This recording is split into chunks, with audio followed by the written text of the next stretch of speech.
আর এই ছায়া দেখেই তো ভয় পাচ্ছেন অগ্নিকন্যা থেকে ঘুগ্নিকন্যা হয়ে যাওয়া আমাদের সততার প্রতীক।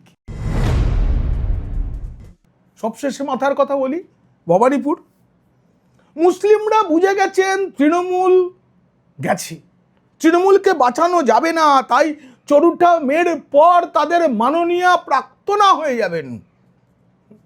ফলে ভবানীপুর ভাবছে মমতাকে জিতিয়ে হবেটা কি? মুখ্যমন্ত্রী হওয়ার পরেও তো কিছু মেলেনি। ভবানীপুরের ৭৭ নম্বর ওয়ার্ডের, ৮২ নম্বর ওয়ার্ডের, ৬৩ নম্বর ওয়ার্ডে মুসলিমদের তো কোনো উন্নতি হয়নি।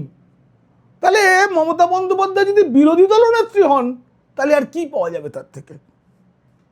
তাই ভবানীপুরের মুসলিম মহল্লাতেও তৃণমূল সুখের ছবি দেখছে না।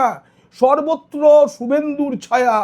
বিরোধী দলনেতা শুভেন্দু অধিকারী যেভাবে তার মিটিংয়ে মিছিলে লোক টানছেন, তা বড় ছায়া তৈরি করেছে তৃণমূলের যে শিবির তাতে।